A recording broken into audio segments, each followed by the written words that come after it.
Elizabeth II? Conhece, né? Claro que conhece. Se você ouvir a palavra rainha por aí, tem boas chances de pensar nela. E mesmo que o Reino Unido não seja o único país do mundo que ainda mantém a monarquia, é seguramente de Elizabeth II o posto de monarca mais conhecida do planeta. E não é apenas isso. A rainha é uma recordista. Alguns desses recordes você talvez já conheça, outros talvez ainda não.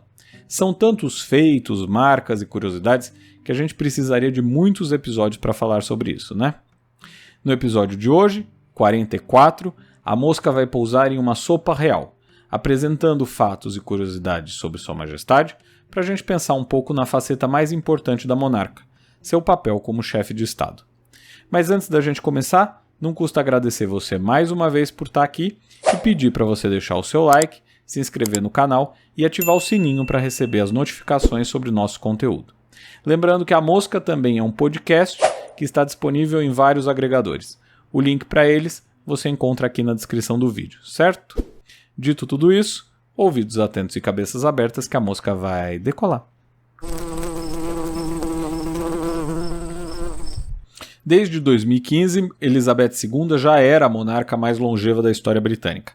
Naquele ano, ela superou sua tataravó, a Rainha Vitória, que reinou por inacreditáveis 23.226 dias, ou mais de 63 anos, se você preferir. Um recorde tanto, sobretudo considerando que tanto a Rainha Vitória quanto Elizabeth II poderiam jamais ter carregado a coroa, não fosse uma dose de acaso. As duas herdaram os tronos por situações envolvendo seus tios. No caso de Vitória, em função da morte de um rei com vários filhos, mas sem herdeiros legítimos. No caso de Elizabeth II, por conta da abdicação de Eduardo VIII, que desistiu da coroa para se casar com Wallis Simpson. Tal abdicação foi um grande choque para a família real, sobretudo para Jorge VI, pai de Elizabeth II, que não tinha nenhuma pretensão de se tornar rei um dia. Aliás, foi justamente por isso que a então princesa fez a promessa de dedicar toda a sua vida para a família imperial a qual todos pertenciam. I declare before you all that my whole life, whether it be long or short, shall be devoted to your service and to the service of our great imperial family to which we all belong. Tal promessa foi reafirmada agora em fevereiro, quando ela ultrapassou os 70 anos de reinado. Ela não apenas revalidou os votos, como ainda assinou um documento usando o termo your servant, ou sua serva, sua servidora. Mas para além disso, como vocês podem perceber no vídeo, ela diz família imperial. No entanto, ao contrário da Rainha Vitória e de seu pai Jorge VI, Elizabeth II jamais foi imperatriz. Isso porque pouco tempo depois da gravação do vídeo, a Índia se tornaria independente e os monarcas ingleses deixariam de usar o título de imperador. Mesmo assim, não eram poucos os territórios da rainha quando ela foi coroada. Muitos dos domínios britânicos ainda estavam lá. O desmonte se intensificaria pouco tempo depois da coroação, em meados dos anos 50, e se estenderia pelas próximas décadas. Só entre 57 e 67, mais de 20 colônias se tornaram independentes. Mesmo assim, muitas das ex-colônias britânicas seguem tendo ligação com o Reino Unido e, sobretudo, com a rainha. Países que passaram a integrar a Commonwealth, Comunidade das Nações em português, e que tem Elizabeth II como chefe de uma organização que reúne 54 estados independentes. Além desses, há aqueles países que ainda mantêm a rainha como chefe de estado, caso do Canadá, Austrália, Nova Zelândia, entre outros. Assim, mesmo depois do fim do Império Britânico, a monarquia inglesa ainda mantém relevância na política internacional. Relevância essa que também se percebe pelo tanto de viagens que Sua Majestade fez desde sua coroação. Para se ter uma ideia, o jornal The Telegraph fez um levantamento quando ela completou 64 anos de reinado. Até aquele momento, ela tinha viajado para 117 países, o que gerava mais de 42 voltas ao redor da Terra, fazendo dela a chefe de Estado que mais viajou no mundo. Outro recorde. Essa reportagem especial, feita há alguns anos, está disponível na internet e eu vou deixar aqui o link na descrição para você dar uma olhada porque vale a pena, ela é super bem feita. E mesmo viajando tanto, ela só visitou o Brasil uma única vez em 68. Naquele ano ela passou por Recife, Salvador, Rio de Janeiro, São Paulo, Campinas e Brasília. Visitou alguns pontos turísticos do país, viu uma partida de futebol no Maracanã, entregou um troféu para o Pelé, inaugurou o prédio do MASP na Avenida Paulista e foi condecorada com a Ordem Nacional do Cruzeiro do Sul. Saiu daqui e foi para o Chile, completando a viagem, que ainda hoje é a única pela América do Sul. O que não deixa de ser curioso, dado o número de viagens internacionais que ela fez. Qual o país que ela mais visitou? O Canadá, 27 vezes. A Austrália também foi bastante visitada, 18 vezes, e a Nova Zelândia outras 10.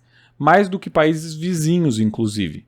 Na França, por exemplo, ela só esteve em 5 ocasiões, onde foi recebida no Palácio de Versailles em algumas delas. Outra curiosidade é que ela conheceu quase todos os presidentes americanos desde que foi coroada. O único que não esteve com ela foi Lyndon Johnson, que assumiu depois do assassinato do Kennedy. Entre os presidentes brasileiros, ela conheceu alguns: Costa e Silva, Ernesto Geisel, Fernando Henrique, Lula e Dilma. Mas só Geisel, FHC e Lula fizeram visitas de Estado ao Reino Unido, distinção essa que é concedida a poucas pessoas e que tem uma série de cerimônias envolvidas, entre elas um trajeto feito em carruagem e um banquete especial servido no Palácio de Buckingham. Mas para além de toda a pompa e circunstância e das curiosidades que vão muito além das que foram listadas aqui, é preciso pensar sobre o papel da Rainha Elizabeth II no mundo. Seus poderes, como a gente disse no episódio 27 da Mosca, não são equivalentes ao de outros reis e rainhas que passaram por esse planeta. Sua importância é sobretudo simbólica, e sua chegada a 70 anos de reinado, celebrada oficialmente agora no começo de junho, época em que todos os anos se comemora oficialmente seu aniversário, é um feito que deve ser observado como algo muito particular. Quando alcançou tal feito em fevereiro, ela era a 4ª monarca mais longeva da história, a única mulher. Agora ela já ultrapassou o 3º lugar e daqui a poucos dias será a 2ª pessoa com maior reinado de todos os tempos. Ainda segue atrás de Luís XIV, rei da França, que tem mais de 72 anos como monarca. Se seguir a longevidade da família, sobretudo de sua mãe, que passou dos 100 anos, Elizabeth II poderá ser a monarca mais longeva da história. Mesmo se não quebrar esse recorde, ela já é a mulher que por mais tempo governou um país. Uma mulher, algo também raro ao longo do tempo. Na Inglaterra, por exemplo, usaram a coroa apenas Matilda, que nunca usou o título de rainha, Jane, a rainha dos 9 dias, que foi o tempo que durou seu reinado, a rainha Mary, conhecida como Blood Mary, que dá nome à bebida, Elizabeth I, que foi retratada nos filmes da Cate Blanchett, Mary II, que reinou com seu primo, a rainha Anne, que foi tema central do filme A Favorita, e as mais conhecidas Rainha Vitória e Elizabeth II. Foi no reinado de Elizabeth II também que as primeiras mulheres ocuparam o cargo de primeira-ministra do país. Margaret Thatcher, décadas atrás, e Theresa May, mais recentemente. No entanto, quando foi coroada na década de 50, ter mulheres nessas posições talvez fosse uma possibilidade distante. Há muitas fotos na internet que mostram Elizabeth II em meio a vários homens, inclusive. Fotos oficiais com políticos, líderes e militares. Mas se naquele ano, há 70 anos atrás, a coroação fazia de Elizabeth II a mulher mais importante do planeta naquele momento, seu longo reinado fez dela uma das mulheres mais importantes da história. Certo? God Save the Queen. Por hoje é tudo. Se você curtiu esse episódio, não deixe de seguir e compartilhar com seus amigos. A Mosca volta na semana que vem.